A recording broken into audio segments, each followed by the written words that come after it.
What's going on, people? So I wanted to hop on here real quick, man, and respond to this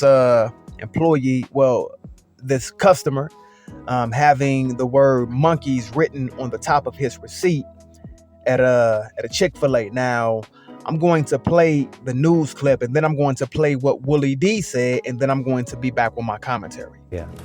A Charles County man is outraged after he placed a drive-through order at Chick-fil-A, and he says a worker printed a racist name on the label. Our Amy Cho has that story you will only see here on News 4.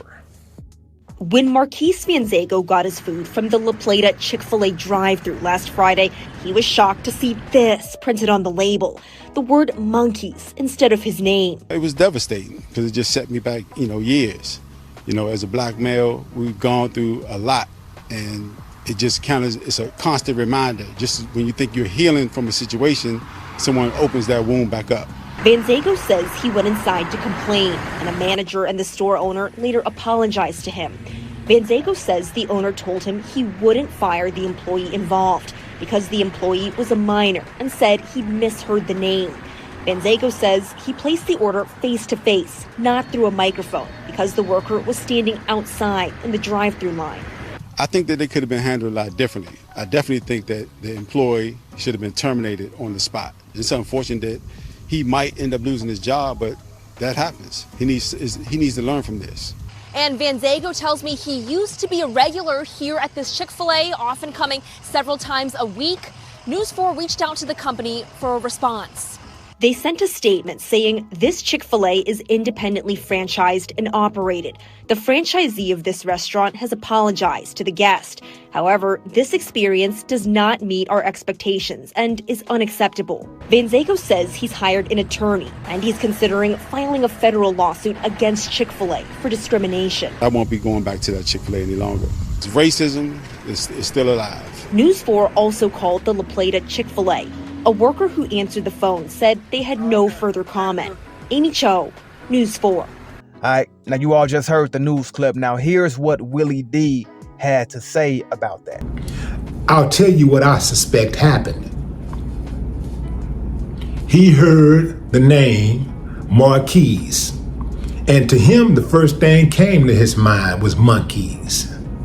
And for him, that was an opportunity to get it off his chest. That's right, I said it. Man, I don't give him no action.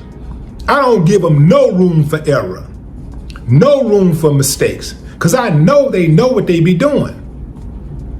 This was an excuse for him to say what he wanted to say all along. Okay, now these kinds of things happen, right? I've definitely heard it before, seen it before, etc. I mean, just recently, you had the situation with Nick and the Sticks, okay? The owner of the Nick and the Sticks restaurant, he's talking to another white man about some black customers that's inside of his restaurant, but it turns out the white man that he was talking to was friends with the black customer.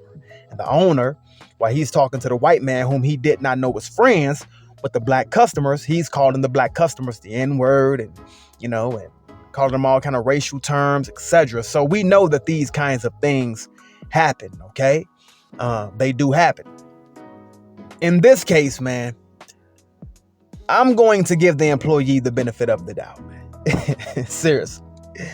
I have to do it. Now, again, this is not coming from Brandon Tatum or Candace Owens or Jesse Lee Peterson, etc. This is coming from a guy like me who definitely knows that racism does exist.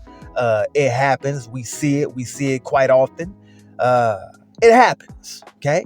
It happens in a system of banking, the judicial system, the criminal justice system. Any kind of system, you got racism in it, okay? But in this case, man, I'm going to have to give the employee the benefit of the doubt, man. The reason I say that is because I believe, that customer probably told that employee that his name was Marquise as opposed to Marquise, okay? I don't think the customer specified the Mar, as opposed to Ma, okay?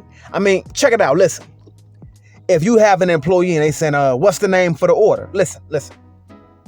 Marquise. Marquise. Marquise. Okay? Marquise. Marquise. Marquise. Marquise. He could have said Marquise, man. And to a 16, 17-year-old employee who probably can't spell no way, they just turned around, or he or she just turned around and said, hey, okay, well, monkeys.